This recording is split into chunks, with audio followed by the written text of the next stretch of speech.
Auschwitz est aujourd'hui synonyme de la Shoah et même synonyme du mal radical lui-même. D'où vient le camp d'Auschwitz-Birkenau?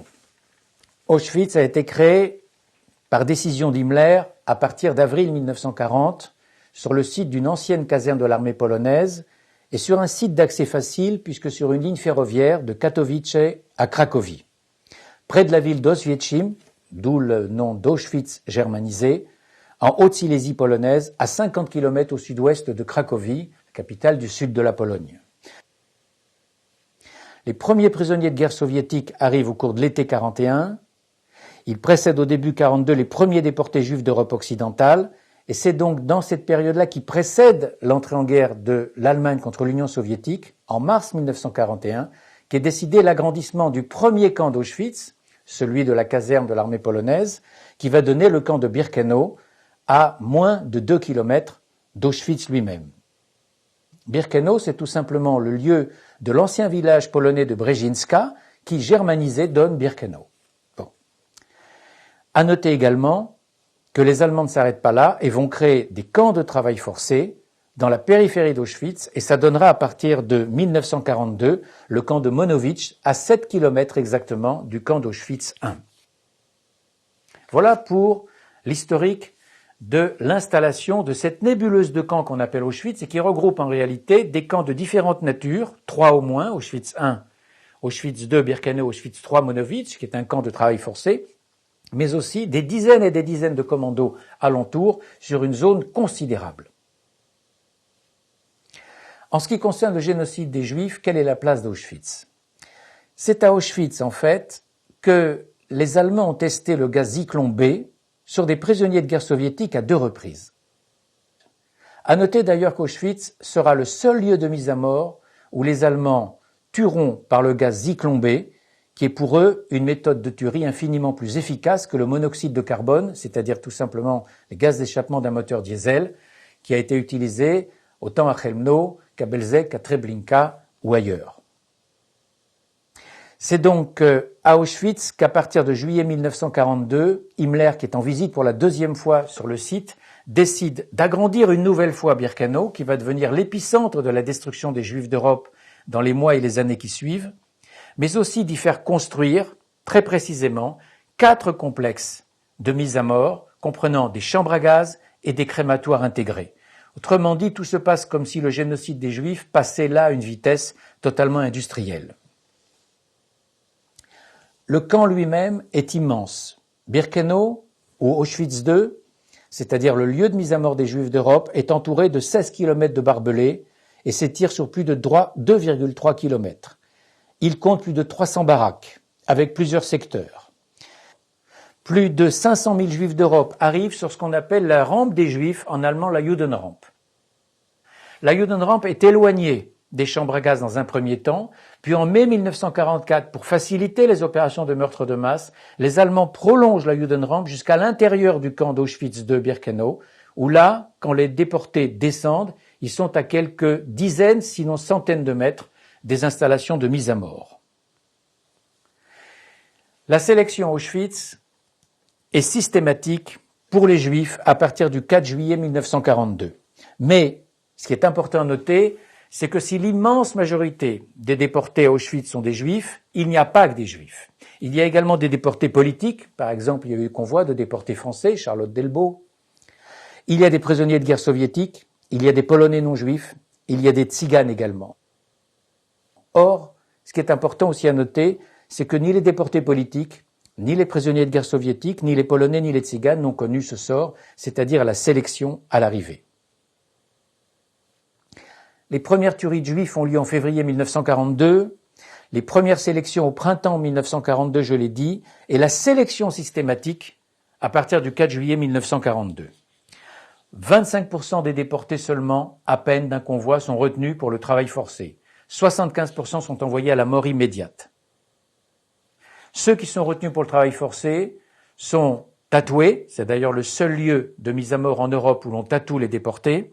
Ils sont tatoués, dotés d'un numéro matricule, rasés, et les autres, donc, je l'ai dit, sont envoyés à la mort.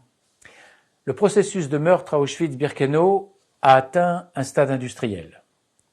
Comment se passe le processus? Dans un premier temps, après la sélection, c'est le vol organisé. Les biens des Juifs sont volés, sont triés, sont nettoyés et sont expédiés ensuite vers l'Allemagne.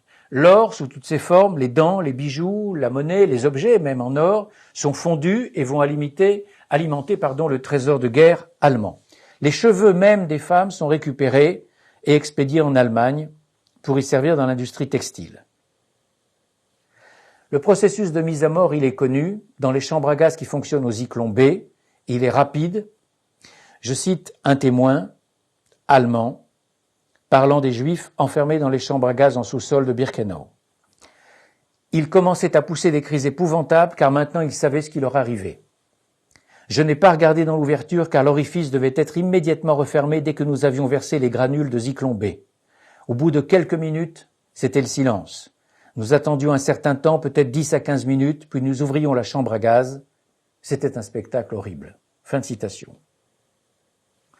Après l'asphyxie, qui ne dure pas 3-4 minutes, mais une demi-heure selon tous les témoins, et en particulier les Sonderkommando juifs, c'est-à-dire les commandos juifs du travail, qui sont obligés d'exécuter ce travail épouvantable, ce sont donc des commandos juifs qui procèdent à la sortie des cadavres des chambres à gaz, à l'arrachage de leurs dentaires et à la remontée des chambres à gaz par monte-charge électrique vers le crématoire qui sont situés au rez-de-chaussée.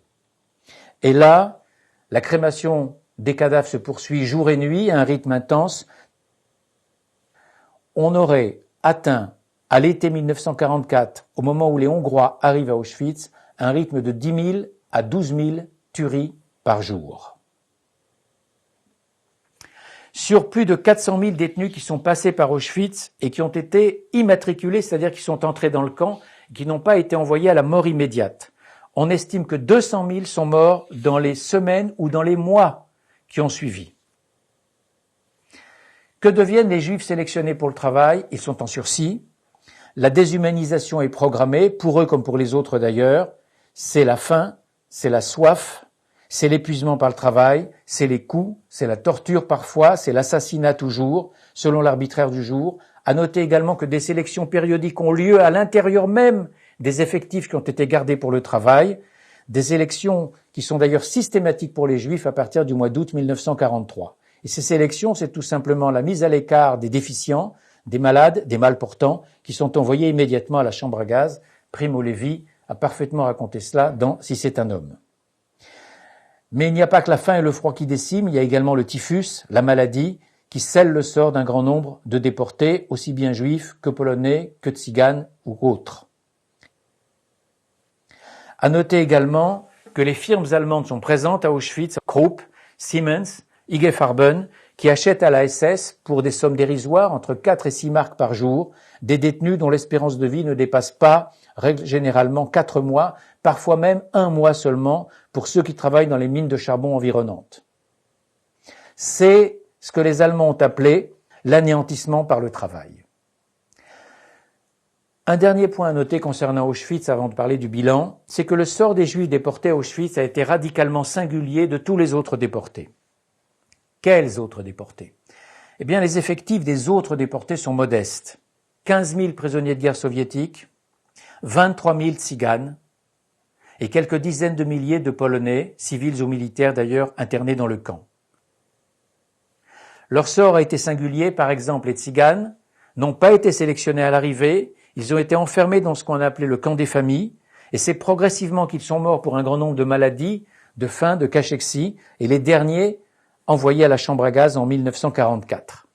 Mais ils n'ont pas subi le sort des Juifs qui a été la mort immédiate à partir de la Judenrampe. Les Juifs hongrois, c'est un sort encore particulier puisque, je l'ai dit, 437 000 Juifs de Hongrie ont été assassinés rapidement, pour un grand nombre d'entre eux immédiatement après l'arrivée à Auschwitz. Le dernier transport de déportés juifs à Auschwitz arrive le 25 août 1944, il vient d'ailleurs du ghetto de Lodz, qui est liquidé à ce moment-là.